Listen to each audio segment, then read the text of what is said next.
सखी सहेली।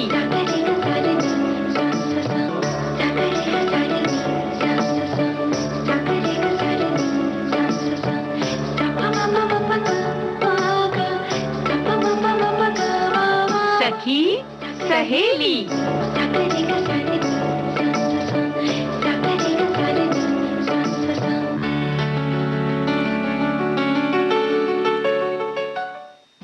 सभी सखियों सहेलियों को संगीता श्रीवास्तव का और प्यारी बुआ का नमस्कार। नमस्कार बुआ जी, बहुत बहुत स्वागत है। और हमारे सभी श्रोता देखिए कितना स्वागत कर रहे हैं आपका। हमें कहाँ दिख रहा है? तो देखिए, आप देखिए तो अच्छा, देख लेंगे भाई। देखो क्या है ना कि काम तो कुछ न कुछ रहता ही है। भाई कुछ तो काम रहा होगा ना, वरना यूं ही कोई अपनों से इतने दिन तक दूर थोड़ी रहता है। है ना? देखिए, एक समा सा बन जाता है और एक कहते हैं ना कि जानते तो नहीं, लेकिन हाँ, रिश्ता सा बन जाता है, देखा हो चाहे नहीं देखा हो। तो सखी सहेली कार्यक्रम में ऐसा ही कुछ रिश्ता है हमारे श्रोताओं का बुआ जी से। यही तो हम कह रहे हैं। अब हमने सोचा तुम अपने लिए कह रही हो। अरे तो भाई बुआ है तो सब भतीजा ही भतीजी तो हैं। आपको याद करते हैं। वही हम भी बहुत याद करते हैं। और इसलिए याद करते हैं कि क्या क्या विषय हम लेकर आए हैं और कुछ समसामयिक बातें होती हैं। और आज तो भाई चित्रलेखा का दिन है। हाँ, है ना? हाँ, हमारे श्रोता भी याद दिलाते रहते हैं। जी जी। और आज साहित्यकार मामुनि रायसम गोस्वामी जी की बात करेंगे। और साथ ही साथ मौसम करवटें ले रहा है बुआ जी, तो इससे भी सतर्क रहने की जरूरत है।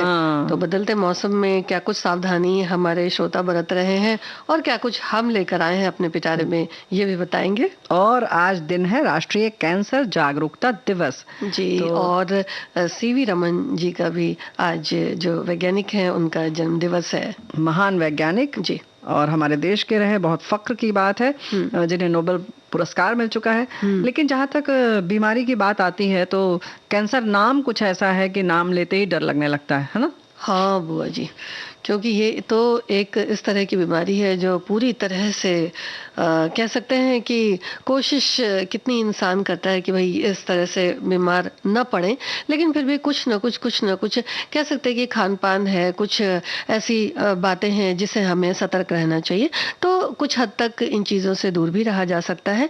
और जैसा कि आपने कहा कि कैंसर जो है वो एक बड़ी ही खतरनाक बीमारी है, तो इससे जागरूकता के लिए भी बहुत सारी जो मुहिम है वो लोगों द्वारा चलाई जाती है। साथ ही साथ सरकार भी और बहुत सारी जो स्वयं सेवी जो संस्थाएं होती हैं वो भी बार बार इस बारे में जागरूक करती रहती हैं। भाई इसीलिए तो इस दिवस को मनाने के लिए, इसके महत्व को समझते हुए 2014 में निदेशालय ने, मंत्रालय ने इसकी बीमारी को पकड़ने की जरूरत को समझते हुए इस दिन की शुरुआत की। और इस दिन सरकारी अस्पतालों में और म्युनिसिपल क्लिनिक्स में लोगों को फ्री स्क्रीनिंग प्रदान की जाती है।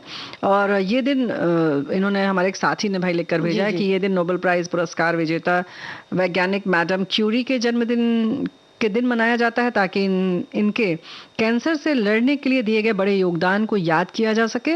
विश्व स्वास्थ्य संगठन के मुताबिक इस साल लगभग 10 मिलियन लोगों की मृत्यु सिर्फ कैंसर के कारण हुई है। और इसलिए कैंसर मृत्यु का नंबर 1 कारण बनता जा रहा है। और जाहिर है कि हम सब, हमारे साथी जानते होंगे, ब्रेस्ट कैंसर, प्रोस्टेट कैंसर अधिक फैलने वाले कैंसर में से एक है। तो ये हमारे एक साथी ने जानकारी लिखकर भेजी है। और जो भाई आंकड़ा इन्होंने बताया, आप ज्यादा न घबराएं, ये विश्व का है, ये ना सोचिए कि सिर्फ राष्ट्रीय स्तर का ये आंकड़ा है।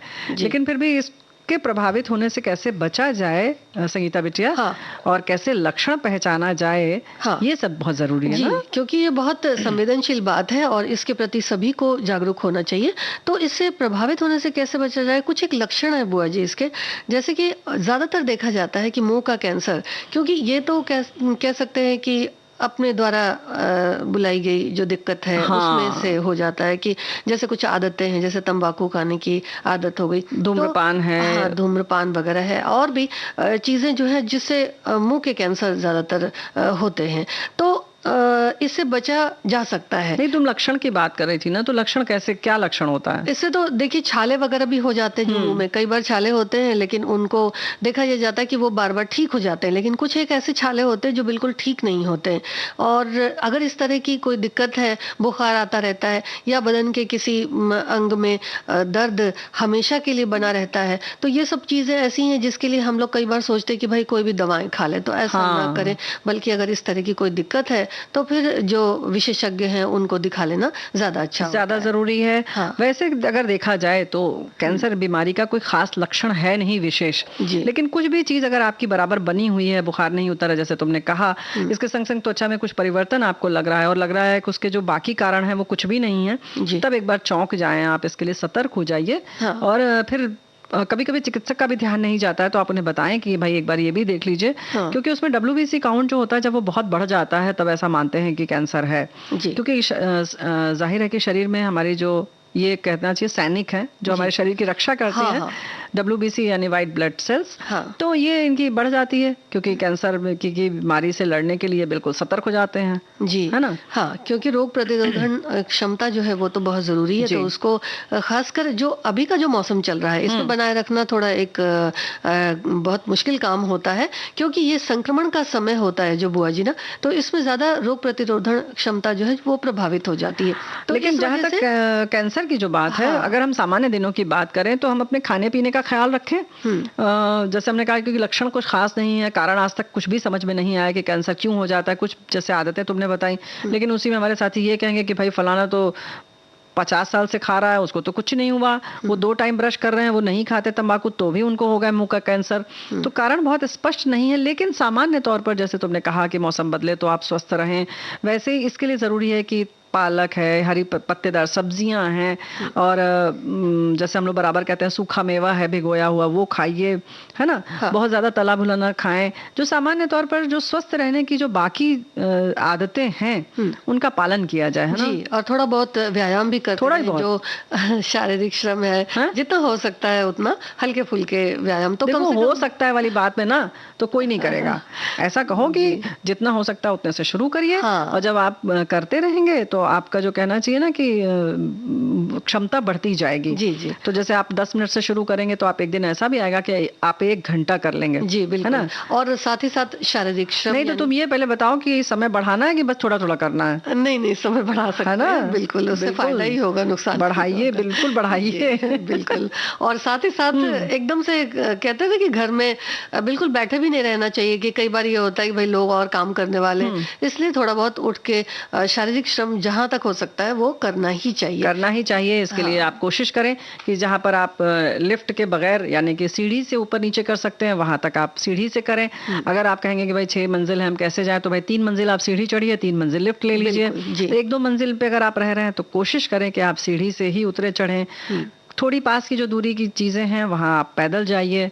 हर चीज के लिए वाहन न लें, है ना? जी। साइकिल चला रहे हैं तो ठीक है, लेकिन ये मतलब वही है कि ये तो वर्ल्ड फेमस बात है ना कि भाई अपने सेहत का ख्याल आपको रखना है। हाँ। और बाकी तो जो हम लोग ने कहा कि थोड़ा सतर्क रहिए, हाँ। वो भी आप ही को करना है। जी, है ना? बिल्कुल। हाँ। और गाना सुनाना है संगीता बिटिया को। जी, बिल्कुल।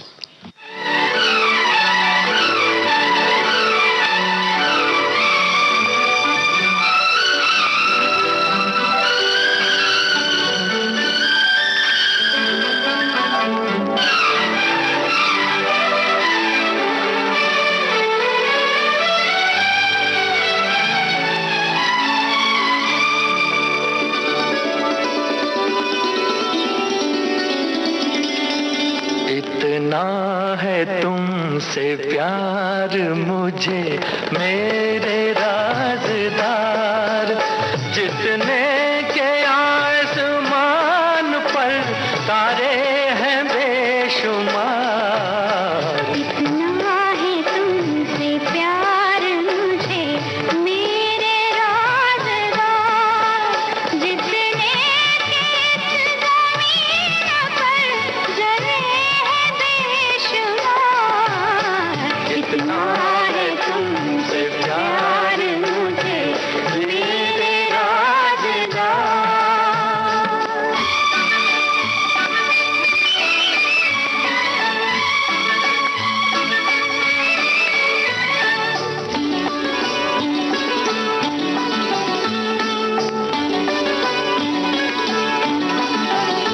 तेरे सिवा किसी को न लाया निगाह में, लाखों हसीन आए जवानी की राह में, सदियों से कर रहा था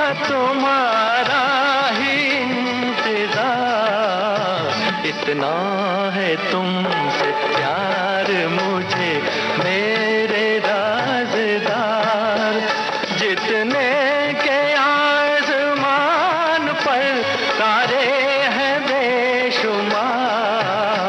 इतना है तुमसे प्यार मुझे मेरे राज़दार,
जितने के आसमान पर तारे हैं बेशुमार, इतना है तुमसे प्यार मुझे मेरे राज़दार, जितने के ज़मीन पर ज़रे हैं बेशुमार, इतना है तुमसे प्यार मुझे मेरे राज़दार। अब देखो ये बात जो है, हमारे साथी लोग कितनी अच्छी अच्छी बातें लिखकर भेजते हैं ना जी। कि कैंसर के बचाव का एकमात्र उपाय जागरूकता है। समय से पहचान कर ली जाए तो इससे बचा जा सकता है, लेकिन अगर पहचान करने में देर होती है, विलंब होता है, तो ये कैंसर जानलेवा साबित होता है।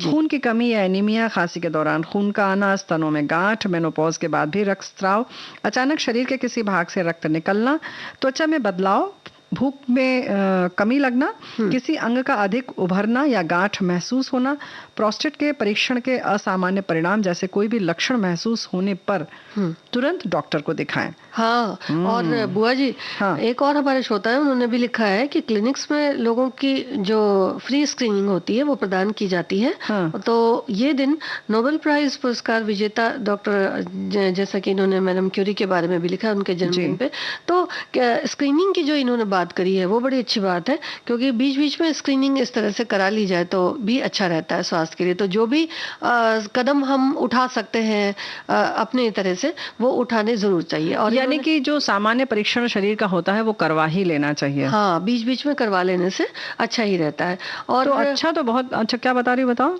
यही मैं बता रही थी कि मतलब जो शरीर की स्क्रीनिंग होती है उससे ये भी पता चल जाता है ना बुआ जी, अगर कहीं गांठ वगैरह हो या किस तरह की कोई तकलीफ हो। गांठ होती है तो गांठ में कई बार दर्द होता है, लेकिन नहीं, स्क्रीनिंग की जो बात है वो तो देखो भाई, ये है कि अगर आपको गांठ वगैरह नहीं है तो भी आप सामान्य तौर पर साल भर में एक बार सब चेकअप करवा लो। बिल्कुल।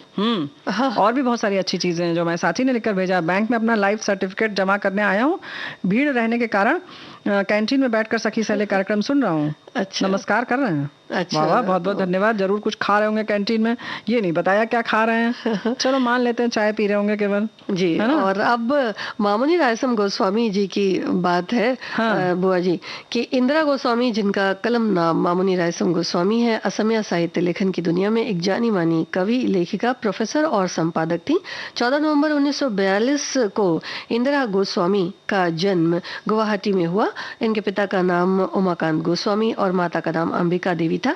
प्रारंभिक शिक्षा इंदिरा गोस्वामी की गुवाहाटी में हुई और यहीं पर यानी कि गुवाहाटी कॉलेज में असमिया साहित्य की पढ़ाई की इन्होंने और मास्टर्स डिग्री यहाँ पर हासिल की। मामुनी गोस्वामी जो है उन्हें इंदिरा गोस्वामी के नाम से भी जानते हैं। जी। तो मामुनी रायसम गोस्वामी फिर उसके बाद दिल्ली विश्वविद्यालय आई और भारतीय अन्य भाषाएं जो है मतलब उनका साहित्य अध्ययन किया। जो विभाग होता है साहित्य अध्ययन का, उस विभाग में असमिया भाषा की प्रोफेसर बनी, है ना। मतलब दिल्ली विश्वविद्यालय के भारतीय अन्य भाषाएं साहित्य अध्ययन विभाग में असमिया भाषा के प्रोफेसर बनी और यहीं उन्होंने अपनी अधिकांश महान रचनाएं लिखी। वैसे 1962 में उन्होंने अपनी लघु कहानियों का पहला संग्रह, जिसका कि नाम है चिनाकी मोरोम, प्रकाशित किया और उन्होंने अपनी रचनाओं में ज़्यादातर तत्कालीन भारतीय समाज में महिलाओं की स्थिति का चित्रण किया और तत्कालीन समाज की जीवंत समस्याओं को भी उन्होंने चित्रित किया, अपने लेखन के माध्यम से सब तक पहुंचाया। और मामुनी जी शांति की पक्षधर थी। जी जी। और इसी वजह से उन्होंने कई बार कुछ एक काम भी ऐसे किए कि जिससे कि उनका जो क्षेत्र था वहाँ अगर किस तरह की कोई दिक्कत हो तो उसमें थोड़ी शांति स्थापित की जा सके। इंदिरा गोस्वामी यानी मामुनी का ब्याह माधवीन रायसम अयंगार से हुआ और उन्होंने तुलनात्मक अध्ययन पर आधारित पुस्तकें भी लिखी। उनकी लिखी उपन्यास, उनकी लिखी आत्मकथा, लघु कथाएं और कुछ शायरी भी उन्होंने लिखी, बुआ जी। और उपन्यास की जहां तक बात है तो 1972 में चिरावर श्रोता आहिरोन 1980 में प्रकाशित हुई और उदय भानुर चरित्रो ये 1989 में प्रकाशित हुई। और इन्होंने आत्मकथा भी लिखा, एक अधूरी आत्मकथा और दूसरा जीवन के नए पृष्ठ। फिर लघु कथाएं भी लिखी, यात्रा, संस्कार, फिर से जीना इत्यादि। तो जाहिर है कि इतनी साहित्य सेवा के लिए उन्हें बहुत सारे पुरस्कार भी मिले और साहित्य के क्षेत्र में योगदान के लिए उन्हें 1983 में साहित्य अकादमी पुरस्कार मिला, 2000 में ज्ञानपीठ भी मिला। बहुत सारे पुरस्कार इन्होंने अपने नाम किए। तो बाकी भी बताओ। हाँ, 2008 में प्रिंस क्लॉस फंड ये पुरस्कार इन्हें दिया गया, 2002 में पद्मश्री से सम्मानित किया गया और इतनी एक कह सकते हैं कि जानी मानी साहित्यकार। और 29 नवंबर 2011 में गुवाहाटी में आपने आखिरी सांसें ली। और इनके द्वारा रचित एक उपन्यास मामरे धरा तरोवाल अरु दुखन उपन्यास के लिए उन्हें साहित्य अकादमी पुरस्कार असमिया से सम्मानित किया गया था। और इनकी व्यक्तिगत ईमानदारी का परिचय उनके आत्मकथानक उपन्यास द अनफिनिश्ड ऑटोबायोग्राफी में मिलता है। इसमें उन्होंने अपनी जिंदगी के तमाम संघर्षों पर रोशनी डाली। यहाँ तक कि इस किताब में उन्होंने एक ऐसी घटना का भी जिक्र किया है जिसके दबाव में आकर उन्होंने आत्महत्या करने का जैसा मतलब प्रयास का भी कदम जो किया उठाया वो भी जिक्र किया है। और तब उन्हें उनके बेपरवाह बचपन और पिता के पत्रों की यादों ने ही जीवन दिया। शायद इसी ईमानदारी तथा आत्मालोचना के बल ने उन्हें असम के अग्रणी लेखकों की पंक्ति में लाकर खड़ा कर दिया। ये सारी जानकारी जो अभी हमने बताई संगीता बिटिया, तुम ऐसे चौंक कर देख रही हो कि ये कहाँ से हम बता रहे हैं, अभी तो हम लोगों ने इस पर चर्चा नहीं की थी। लेकिन भाई हमारे जो साथी लोग हैं उन्होंने बताया है, क्योंकि बहुत सारी चीजें इन्होंने लिखा कि एक समय तो भाई ऐसी स्थिति आ गई थी कि वृंदावन जाने का उन्होंने मन बना लिया था, जहाँ की विधवाओं के रहने का स्थान माना जाता है। लेकिन फिर भी देखो, जब आदमी इसी संघर्षों से बाहर निकल कर आता है तो क्या क्या समाज को दे जाता है ना। और साहित्य लिखना या किसी भी चीज को लिखना, उसमें रम जाना पूरी तरह से, और किस तरह से उन्होंने इसी से समर्पित हो गई, साहित्य को ही समर्पित किया अपना जीवन, और फिर इससे धीरे धीरे से फिर से आगे बढ़ गई। तो अब आगे बढ़ते हुए हम गीत सुने, फिर और आगे बढ़ेंगे।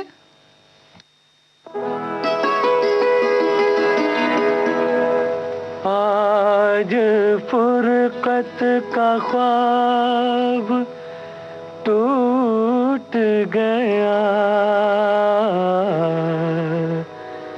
मिल गए तुम, हिजाब टूट गया।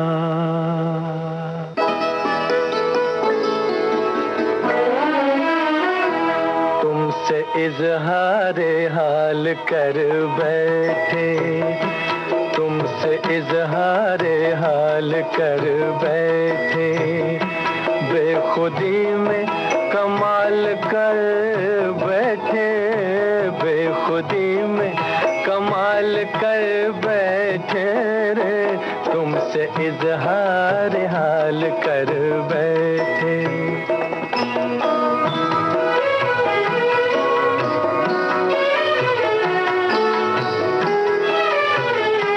खो गए हुस्न की बहारों में, कह दिया राज़ दिल इशारों में, काम हम बेमिसाल कर बैठे, काम हम बेमिसाल कर बैठे, बेखुदी में कमाल कर बैठे, तुमसे इजहार हाल कर बैठे।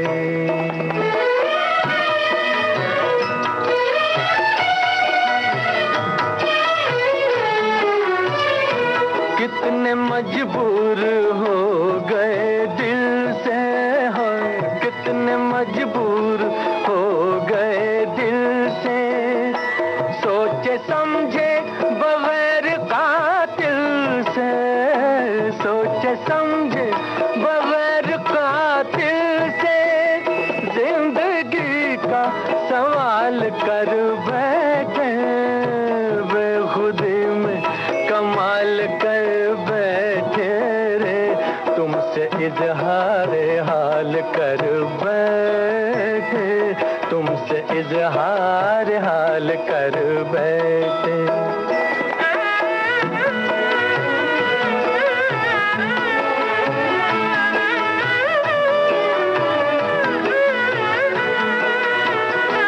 ये अदाएं ये शोखियाँ तौबा, बस खुदा ही खुदा है उस दिल का, जो तुम्हारा ख्याल कर बैठे, जो तुम्हारा ख्याल कर बैठे, बेखुदी में कमाल कर बैठे, तुमसे इजहार हाल कर बैठे, तुमसे इजहार हाल कर बैठे। भाई देखो ऐसा है, ये तो पूरे मोहल्ले में वर्ल्ड फेमस बात है संगीता बिटिया जी कि अगर इजहार हाल करना है तो सेहत का दुरुस्त रहना भी ठीक है, और ये जो सुड़सुड़ाती हुई नाक है इससे तो नहीं करोगे ना?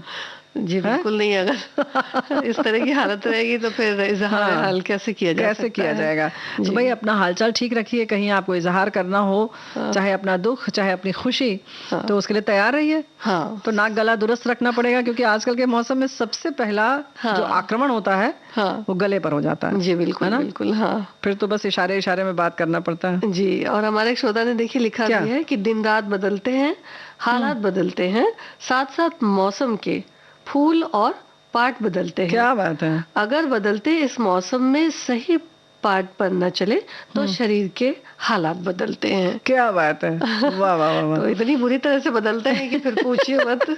तो मौसम दस्तक दे चुका है और श्रोता तो बिल्कुल सावधान है। वैसे देखिए, जब ऐसा मौसम आता है बुआ जी, तो फिर ये समझ में नहीं आता है कि भाई ऊनी कपड़ा हल्का वाला निकाल लिया जाए, या फिर पतले कपड़े थोड़े पहने जाए, या तो फिर थोड़ा मोटा वाला कपड़ा कुछ निकाल लिया जाए।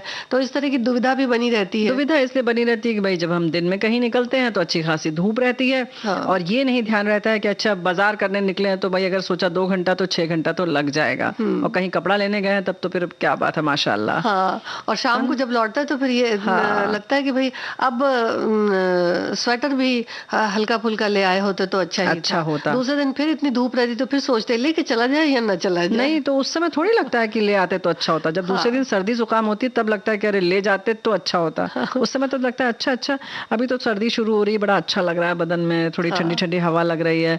तो भाई जब सुबह टहलने जाएं, शाम को अगर आप कहीं निकल रहे हैं या कहीं दिन में निकल रहे हैं तो अपने लौटने का देख लीजिए कि आप कितने बजे लौट रहे हैं और किस जगह से लौट रहे हैं, वाहन क्या है। अब कार में है तो ठीक है, बंद है। अगर स्कूटर में है, ऑटो रिक्शा है तो थोड़ा सा आपको संभल के चलना होगा। जी। तो बेहतर है कि पैदल चलिए।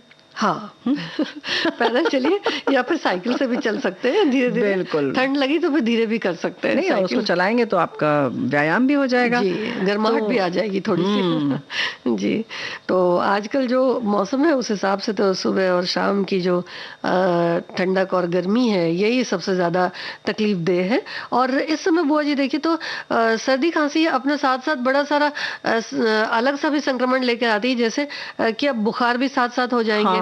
लेकिन अगर ज्यादा हो गए तो फिर निमोनिया भी हो जाएंगे। तो ऐसी बीमारियां भी देखने में आती हैं। देखने में आती हैं और भी बहुत कुछ देखने में आता है। हाँ, जो आजकल समय है उसमें डेंगू भी बहुत चला हुआ है। तो सतर्कता तो बरतनी चाहिए। फिर यही बात होती है कि रात में मच्छरदानी लगाकर सोना बहुत जरूरी है।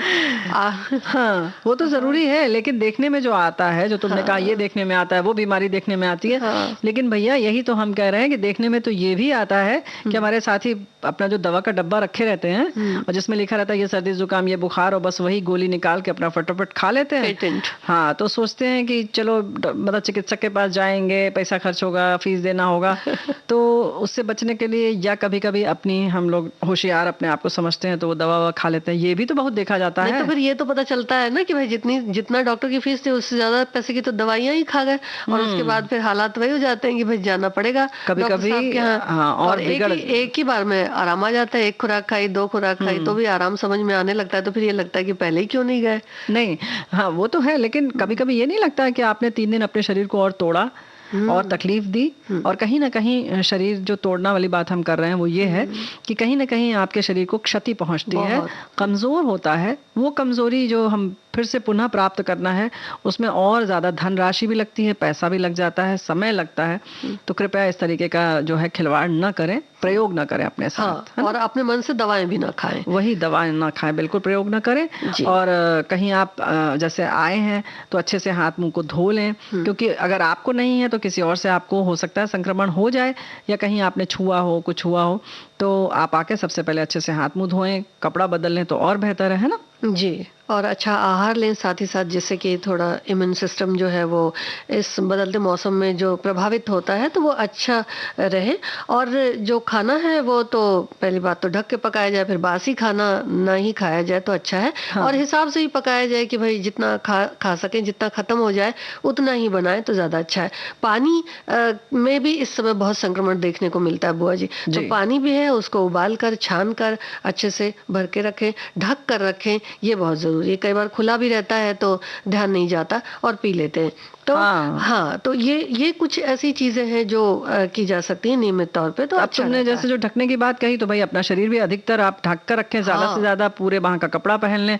अब इतनी तो गर्मी है नहीं कि आपको बिल्कुल बर्दाश्त नहीं होगी, तो कोशिश करें ताकि मच्छर अच्छर ना काटे, है ना। तो डेंगू की जैसे तुमने बात कही तो वो ना हो। मच्छरदानी तो तुमने पहले ही लगवा दी थी, है ना। और साथ ही साथ बुआ जी जो फ्रिज जो है उसमें ठंडे पानी और बर्फ ये सबका बिल्कुल सेवन सोच समझ कर ही करें, क्योंकि कई लोग तो देखा तो बर्फ सीधा ही निकाल के खा लेते हैं बिल्कुल। तो वो सब भी गड़बड़ है। आइसक्रीम जो पीने का, कोल्ड ड्रिंक्स वगैरह होती हैं, या जो डब्बा बंद खाने होते हैं उनसे भी थोड़ा सतर्क रहें। साथ ही साथ अगर सर्दी खांसी है तो रुमाल, या फिर कहीं आए जाए तो फिर मास्क का भी प्रयोग करें। बिल्कुल। और बुआ जी अब कार्यक्रम में ले लेते हैं एक छोटा सा अंतराल।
अब देखिए ना बुआ जी, कल पंखे सगे लगते हैं, कल पंखे सगे लगते हैं, आज कंबल और चादर सगे लग रहे हैं। तो ये है मौसम का कमाल। तो भाई यही तो हम कह रहे हैं। तो भाई हमारे कुछ साथी जो जैसे हमने बताया कि कैंटीन में बैठ के कार्यक्रम सुन रहे हैं, कोई मोटरसाइकिल पर सुन रहे हैं ऐप पर, कोई अपना काम करते हुए सुन रहे हैं, कोई खेती बाड़ी करते हुए सुन रहे हैं, भाई कोई साड़ी वगैरह बुन रहे होंगे, हमारे हथकरघा का काम कर रहे होंगे, कोई सिलाई कर रहे होंगे। तो भाई सभी साथी जो हैं अपना अपना काम करते हुए, कोई रजाई में बैठे होंगे उसमें बैठ के अपना सुन रहे होंगे हमारे श्रोता। तो सब लोग सुनते रहिए। अब हम क्या सुनवाने जा रहे हैं? चित्रलेखा। चित्रलेखा।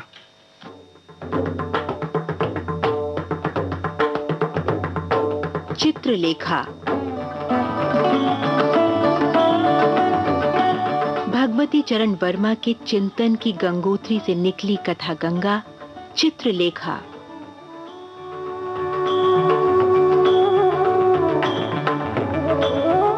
राग और विराग, प्रेम और ईर्ष्या, पिपासा और तृप्ति आदि मनोविकारों का मार्मिक चित्रण चित्रलेखा।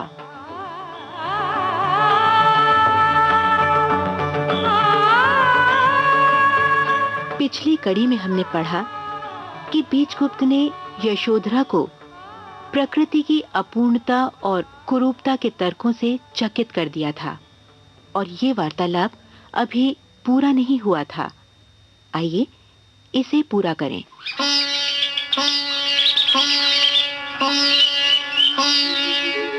प्रकृति असुविधाजनक है, अपूर्ण है। क्या प्रकृति अपूर्ण है? प्रकृति मनुष्य की सुविधा नहीं देखती, इसीलिए वो अपूर्ण है। किंतु ये पुष्प कितने कोमल है। पर देवी, इनमें कांटे भी तो हैं। इनमें कितनी मादक सुगंध है। एकांत में तो ये अपना सौरभ व्यर्थ गंवा देते हैं। ये कलरव गायन, ओह कितना मधुर है। इस कलरव गायन से कहीं अच्छा मानव कंठ का संगीत होता है। कोयल के स्वर में कितनी मिठास है और करुणा भी है, जिसको अधिक देर तक सुनने से चित्त ऊब उठता है। कोयल क्या कहती है ये भी कोई नहीं जानता, शायद वो कुछ कहती ही नहीं।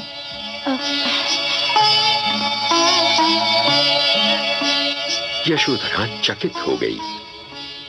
उसके भवन में एक उद्यान था जहां उसने प्रकृति को देखा था। वो प्रकृति की सुंदरता पर मुग्ध थी, पर आज बीजगुप्त के तर्कों को सुनकर उसने सोचा कि वो कितने भ्रम में थी। आगे एक कृत्रिम प्रपात था। उस प्रपात से दूर हटकर कपोतों के झुंड एक कृत्रिम नहर में नहा रहे थे। यशोधरा उस ओर बढ़ी। बीजगुप्त उसके साथ हो लिया। मंत्रमुग्ध यशोधरा उस सौंदर्य को निरख रही थी। उसने धीरे से कहा, अच्छा, और ये कपोत कितने सुखी है। आपस में किस प्रकार से ये खेल रहे हैं। इनमें ईर्ष्या, घृणा, दुष्टता तथा अन्य अवगुण जो मनुष्य में पाए जाते हैं नहीं है। जी चाहता है कि मेरे भी पंख होते और मैं कपोती होती। देवी यशोधरा, मैं तुम्हें विश्वास दिलाता हूँ कि यदि तुम कपोत होती ना तो मनुष्य बनना चाहती। क्या? तुम समझती हो कि ये कपोत सुखी हैं, निश्चिंत हैं और इनके शत्रु नहीं है? ये तुम्हारा भ्रम है। अभिलाषा के पूर्ण होने को ही सुख कहते हैं और अभिलाषा के पूर्ण न होने को दुख। क्या तुम समझती हो कि इन कपोतों की सब अभिलाषाएं पूर्ण हो जाती हैं? प्रश्न तो ये है कि क्या इनकी अभिलाषाएं होती भी हैं? मनुष्य इन पशुओं से तथा पक्षियों से श्रेष्ठ इसलिए है कि उसकी अभिलाषाएं होती हैं और वो अभिलाषा को पूर्ण करके सुखी होता है। मनुष्य करता है, पैदा होकर अकर्मण्यता का जीवन व्यतीत करके मर जाने के लिए नहीं बनाया गया है। वो बनाया गया है कर्म करने के लिए। पशु और पक्षी भोजन के लिए किस बुरी तरह से झगड़ते हैं, फिर भी ये याद रखना, मनुष्य को अपने भोजन के लिए परिश्रम करना पड़ता है। वो हल चलाता है, अन्न उत्पन्न करता है, पर पशु और पक्षी प्रकृति के पदार्थों पर रहते हैं। पृथ्वी के कीड़े मकोड़ों को खाकर पक्षी जीवित रहते हैं और पशु तो एक दूसरे तक को खा जाते हैं। इन कपोतों के शत्रु बाज जब इन पर झपटते हैं ना, तब इनकी दशा देखो। इन्हें कितनी चिंता रहती है। ये कितने विवश हैं। आर्य बीजगुप्त। देवी यशोधरा, तुम समझती होगी कि प्राकृतिक वातावरण में रहने वाले मनुष्य सुखी हैं, पर एक बात याद रखना, मनुष्य अपनी स्थिति से कभी संतुष्ट नहीं रहता। तुम राजप्रासाद में पली हो, राजप्रासाद में तुम्हें कोई रुचि नहीं। उसकी सुंदरता और उसकी सार्थकता के प्रति तुम उदासीन हो। उदासीन ही नहीं, कभी कभी तुम्हारी उस वातावरण को छोड़ने की इच्छा भी होती होगी। तुम इस प्रकृति के समीप झोपड़ियों में सुख देखती होगी। तुम ग्रामों की खुली हवा में पशुओं के साथ प्रकृति से क्रीड़ा करने की सुखद कल्पना के वशीभूत हो जाती हो। ठीक है, स्वाभाविक है, पर जरा इन ग्रामवासियों से तो पूछो। ये लोग यही कहेंगे कि जो सुख है वो महलों में है, दास दासियों से घिरे रहने में है। फिर हमारे पूर्वज जिन्होंने ये महल बनवाए हैं, कभी ग्रामवासी ही रहे होंगे। उन्होंने ग्राम छोड़कर नगर क्यों बसाए? इसीलिए कि प्रकृति की कुरूपता को और उसकी असुविधाओं को उन्होंने कृत्रिमता से दूर करना उचित समझा। ये वाटिका जिस पर तुम मोहित हो रही हो, स्वयं कृत्रिम है। यदि प्रकृति देखना चाहती हो तो जंगलों में जाओ, जहां सिंह अपने रक्त की प्यासी जीभ को लिए हुए फिरा करते हैं, जहां बड़ी बड़ी घास में विषधर सर्प अकारण ही लोगों को काटकर मृत्यु के घाट उतारने को प्रस्तुत रहते हैं। इस कृत्रिम नहर को छोड़ो और नदियों को देखो। वहां मगर और घड़ियाल मनुष्य का भोजन करने के लिए जल में छिपे हुए ताक लगाए बैठे रहते हैं। तब तुम देखोगे कि सुख और सौंदर्य प्रकृति में है या कृत्रिमता में है।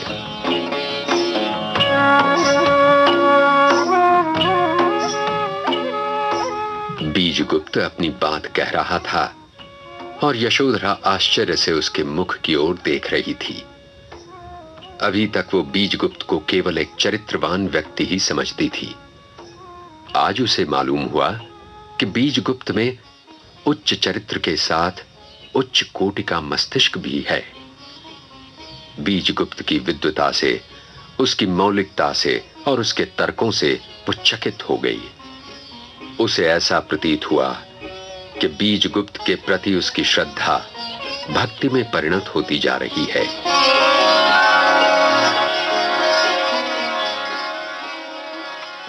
आर्य बीजगुप्त, धृष्टता के लिए क्षमा कीजिएगा, किंतु एक प्रश्न है। पूछिए। आपने ये सब कहां और कब पढ़ा? देवी यशोधरा, संसार की पाठशाला में अनुभव की शिक्षा प्रणाली से परिस्थितियों ने मुझे सब पढ़ाया है। ओह, आर्य बीजगुप्त, आप दुखी हैं। क्या इस दुख का कारण आप बतला सकते हैं? हाँ देवी यशोधरा, मैं दुखी हूं, पर मेरे दुख का कारण सुनकर क्या करोगी? तुम्हारा उस कारण को न जानना ही उचित है। क्यों? क्या वो कारण गुप्त है? नहीं, ऐसी कोई बात नहीं।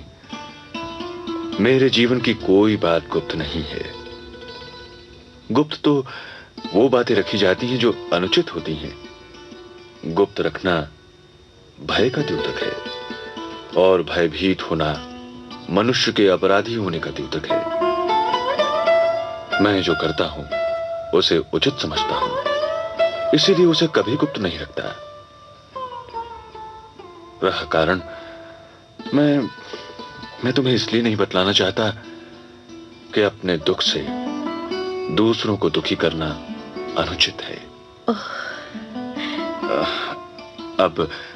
जलपान का समय हो गया है, क्या चलना उचित ना होगा?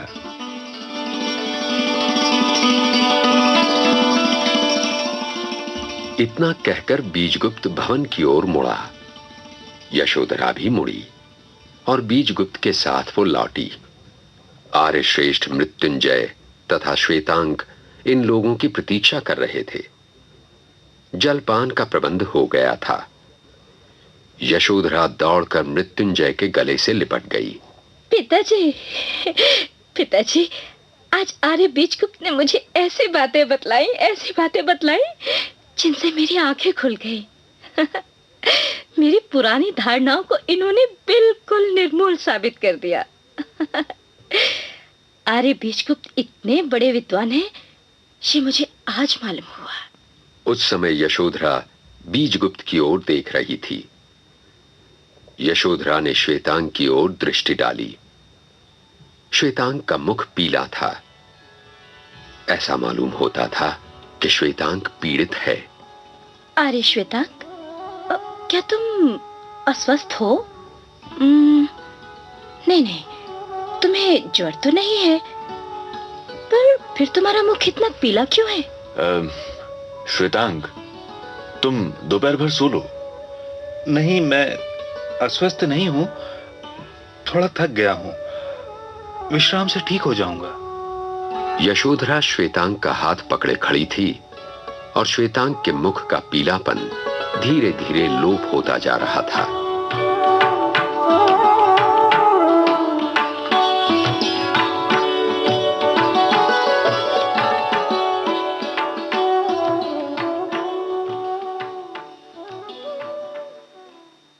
श्वेतांग एक सीधा साधा युवक है, अनुभवहीन है, नारी आकर्षण की अबूझ पहेली में उलझ गया है। महाप्रभु रत्नांबर ने वासना के एक कैसे ताने बाने में फंसा दिया है उसे। किंतु ये छटपटाहट, ये पिपासा, यही तो वो मार्ग है जिस पर चलकर उसे पाप और पुण्य का साक्षात्कार होगा।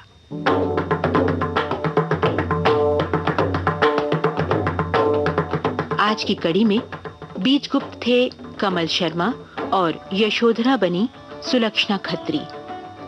श्वेतांग थे अमरकांत, सूत्रधार हरीश भीमानी।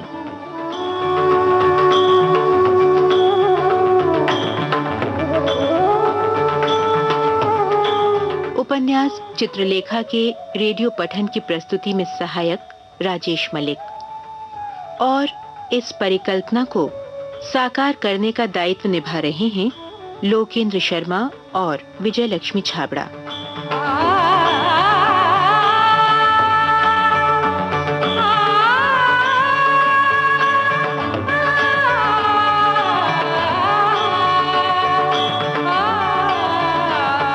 अब अगली कड़ी तक रेणु बंसल आपसे विदा लेती है।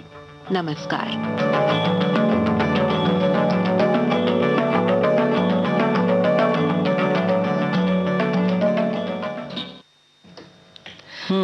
चित्रलेखा का ये सुंदर पठन हमने सुना, क्योंकि भाई हमारे श्रोता जैसे कहा तुमने कि इंतजार कर रहे थे, तो हमारे साथी ने लिखा है सोमवार के नमस्ते वंदन, चित्रलेखा का इंतजार। और आगे जो इन्होंने लिखा है बड़ी खास बात है। मौसम में जो बदलाव हो रहा है, दोपहर की धूप और शाम और रात में तापमान काफी नीचे आ रहा है, इसे ऋतु संधि कह सकते हैं। ग्रीन हल्दी, अदरक मिलने शुरू हो गए हैं। इसका प्रयोग काफी असरदार होता है। और ये भी लिख रहे हैं कि पालक का गर्म सूप भी अच्छा लगता है। मेथी की भाजी का भी सब्जी में प्रयोग फायदा करता है। तो बड़े भाई नुस्खे इन्होंने दे दिए, तो भाई ध्यान रखिए। सफेद वाली जो अदरक आ रही है, हरी वाली, उसका प्रयोग करिए। आंवले का सेवन करें, विटामिन सी बहुत अच्छा होता है, इससे सर्दी जुकाम नहीं होता है। वहीं आयरन भी उसमें बहुत होता है। और आजकल तो वैसे भी सब बिल्कुल ताजा ताजा सा ठंडी ठंडी वादियों की सब्जियां आ रही हैं, तो बिल्कुल हरी हरी सी सुंदर सुंदर सी दिखती हैं। खूब सारी सब्जियां आ रही हैं, खाइए और अपनी सेहत बढ़ाइए, सेहत बनाइए। और ये मौसम ही होता है, क्योंकि आप जिस समय वर्जिश करते हैं, व्यायाम करते हैं, तो इतनी गर्मी नहीं होती है। आप अच्छे से, जो आपने कहा था ना 10 मिनट से लेकर 1 घंटे वाला कार्यक्रम, तो 1 घंटे वाला कार्यक्रम आप इस समय कर सकते हैं, क्योंकि पसीना नहीं आएगा तो आप दुखी नहीं होंगे। हाँ, बिल्कुल। और आज का दिन तो बड़ा खास है। हमारे जो वैज्ञानिक सीवी रमन का जन्मदिन है। सर चंद्रशेखर चंद्रशेखर वेंकट रमन का जन्म आज ही के दिन हुआ 1888 में। पिता चंद्रशेखर अय्यर और माता का नाम पार्वती अम्माल था। चंद्रशेखर के पिता भी गणित और भौतिक विज्ञान के अध्यापक थे। घर में पढ़ाई लिखाई का माहौल था। फिर आगे चलकर सीवी रमन ने भी बहुत सारे विज्ञान के विषयों से पढ़ाई की, आगे बढ़े। तमिलनाडु के तिरुचिरापल्ली में जन्मे रमन की प्रारंभिक शिक्षा विशाखापट्टनम में हुई और मद्रास के प्रेसिडेंसी कॉलेज में स्नातक की पढ़ाई की और प्रथम आने पर भौतिक विज्ञान में स्वर्ण पदक भी आपको मिला। जी, बड़ी छोटी सी उम्र में। और उसके बाद 1907 में मास्टर्स की पढ़ाई में गणित में सर्वाधिक अंक लाकर वो प्रथम श्रेणी में उत्तीर्ण हुए। बतौर शिक्षार्थी 1906 में प्रकाश विवर्तन पर पहला शोध पत्र लंदन में फिलोसफिकल पत्रिका में इनका प्रकाशित हुआ। इसका शीर्षक था आयताकृत छिद्र के कारण उत्पन्न असीमित विवर्तन पट्टियां, यानी जब प्रकाश की किरणें किसी छिद्र में से अथवा किसी अपारदर्शी वस्तु के किनारे पर से गुजरती हैं और किसी पर्दे पर पड़ती हैं तो किनारे पर रंगीन प्रकाश की पट्टियां दिखाई देती हैं और यही विवर्तन कहलाता है। जी। तो बहुत सारे शोध किए, बहुत सारा काम इनके नाम के साथ जुड़ा हुआ है ना, जो प्रकाश की गति का एक सामान्य लक्षण भी है। फिर रमन जी जो है अकाउंटेंट जनरल बनकर कलकत्ता चले गए। कुछ समय बाद अपनी योग्यता से वैज्ञानिक अध्ययन के लिए बाहर, मतलब बहुत सारी चीजें इन्हें मिली। खास बात जो ये है संगीता बेटा, कुछ काल के लिए ध्वनि के कंपन और कार्यों के सिद्धांत के क्षेत्र में भी इन्होंने बहुत सारे अनुसंधान किए, शोध किया और प्रकाश के चलने का अध्ययन किया। फिर कुछ समय तक आप ऑक्सफोर्ड में उन्होंने बिताया, फिर कलकत्ता लौट आए और 7 वर्षों के बाद इन्होंने पारद आर्क के प्रकाश का स्पेक्ट्रम में निर्मित किया और इस तरह से उन्होंने कहते हैं प्रकाश के कई जो आयाम हैं उनके चलन और कैसे वो पड़ते हैं तो किस तरह से रंग बदलता है, इंद्रधनुष का भी जानकारी इन्होंने ही दी। तो विकिरणन, इस तरीके की चीजें उन्होंने बताई और इनके खास तौर से इनके उत्कृष्ट खोज को जो है जो कि प्रकाश के प्रकीर्णन पर है, उसे रमन प्रभाव के नाम से जाना जाता है। जी, ये तो बड़ा मतलब बहुत ही फेमस है, सभी जानते हैं और भी बातें हम करेंगे। तो इंद्रधनुष की बात आ गई तो मन करता है एक तो गीत सुन लिया जाए ना। बिल्कुल।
हमारे एक साथी ने लिखा, संगीता जी आप अपना भी ख्याल रखिए। हाँ, मौसम का समझ असर गए। सुनाई दे रहा है, समझ में आ रहा है जी, है ना।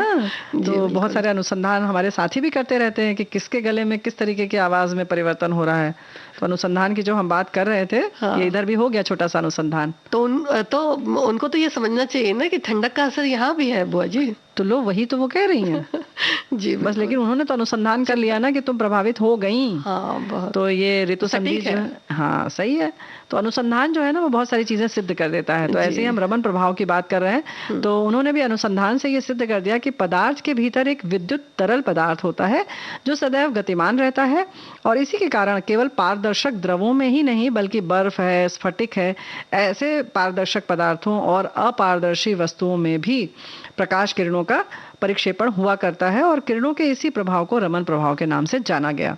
और इसी वजह से ये रहस्य भी खुला, आकाश नीला क्यों दिखाई देता है, वस्तुएं सुंदर सुंदर सी रंग बिरंगी क्यों दिखाई देती हैं, और पानी पर जो हिमशैल हरे नीले क्यों दिखाई देते हैं। तो इसके अलावा कुछ खोज के जो असंख्य जटिल यौगिकों के बारे में जो थी अणुविन्यास और इनको सुलझाने में, यानी कि बहुत सारी खोज इन्होंने की बुआ जी। कह नहीं सकते कि मतलब एक ही लगातार कई चीजों पर नहीं, जैसे कि आकाश नीला क्यों है या जो परावर्तन होने लगा, इससे और भी रहस्य खुले असंख्य जटिल यौगिकों के भी, कि ये कैसे होता है, वो कैसे हो सकता है। तो भाई जाहिर है कि उनका जो है ना योगदान बहुत ज्यादा है। तो ऐसे ही थोड़ी मिल जाता है। 1930 में उन्हें फिर भौतिक विज्ञान का नोबेल पुरस्कार मिला। और उसके बाद जो पहली बार देखा यह गया कि तबले और मृदंगम के जो सनादी यानी कि हार्मोनिक की प्रकृति का पता भी उन्होंने लगाया, और 1948 में उन्हें भारत सरकार द्वारा राष्ट्रीय आचार्य का सम्मान भी प्रदान किया गया। और सम्मान की बात कर रहे हैं तो 1954 में उन्हें भारत के सर्वोच्च सम्मान भारत रत्न से अलंकृत किया गया। अंग्रेज सरकार ने उन्हें सर की उपाधि दी। इटली के विज्ञान परिषद ने मैट्रिसी पदक दिया। अमेरिका ने उन्हें 1941 में फ्रैंकलिन पदक दिया। तो ढेर सारा अनुसंधान, ढेर सारे पुरस्कार। और इंग्लैंड ने भी ह्यूजेस पदक उन्हें प्रदान किया। ऑप्टिक्स के क्षेत्र में 1924 में उन्हें रॉयल सोसाइटी का फेलो चुना गया, और 1929 में नाइट की पदवी से विभूषित किया गया। सोवियत रूस का श्रेष्ठतम लेनिन शांति पुरस्कार 1947 में उन्हें प्रदान किया गया। फिर भाई देखो, उन्होंने केवल यही नहीं किया बल्कि उन्होंने रमन शोध संस्थान की स्थापना बेंगलोर में की। फिर 28 फरवरी 1928 को रमन प्रभाव की खोज की, जिसकी याद में भारत सरकार ने इस दिन को प्रत्येक वर्ष जो है राष्ट्रीय विज्ञान दिवस के रूप में घोषित किया और मनाया जाता है। और ऐसे महान वैज्ञानिक ने 21 नवंबर 1970 को कर्नाटक के बेंगलुरु में अंतिम सांस ली। उन्हें हम नमन करते हैं, याद करते हैं। हाँ।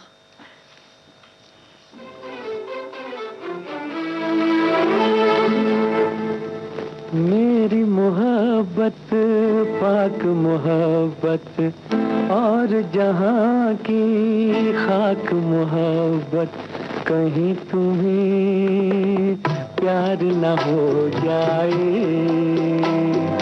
बच बच के चलना हुजूर, कहीं तुम्हें प्यार न हो जाए, बच बच के चलना हुजूर। मेरी मोहब्बत पाक मोहब्बत और जहाँ की खाक मोहब्बत, कहीं तुम्हें प्यार न हो जाए, तो बच बच के चलना हुजूर।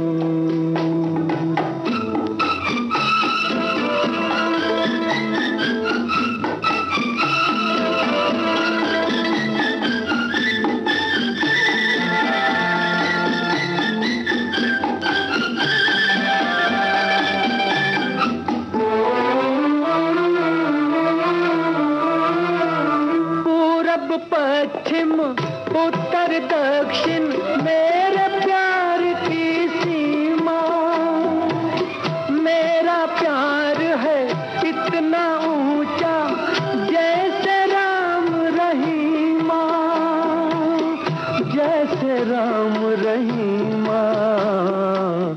मेरी मोहब्बत पाक मोहब्बत और जहाँ की खाक मोहब्बत, कहीं तुम्हें प्यार न हो जाए, तो बज बज के चलना हुजूर, हाय कहीं तुम्हें प्यार न हो जाए, तो बच बच के चलना हुजूर।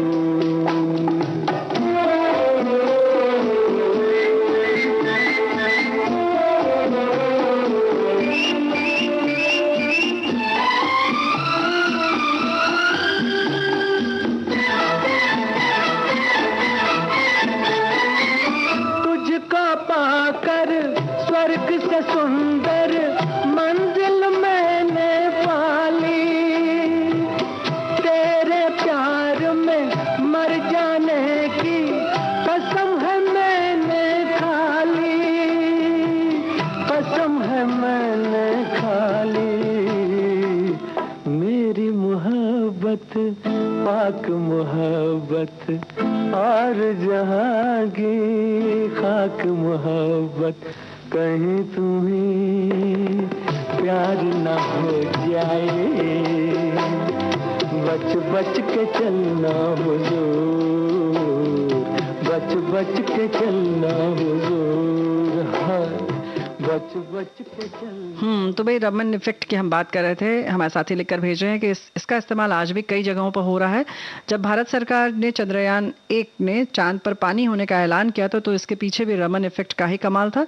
फॉरेंसिक साइंस में भी रमन इफेक्ट काफी उपयोगी साबित हो रहा है। अब ये पता लगाना आसान हो गया कि कौन सी घटना कब और कैसे हुई। जी, तो ऐसे महान वैज्ञानिक की आज हमने बात की, और भी बहुत सारी बातें की, लेकिन अभी और बात करना है? नहीं, बिल्कुल नहीं, समय पूरा हो चला है बुआ जी। तो सभी को संगीता श्रीवास्तव और प्यारी बुआ का नमस्कार।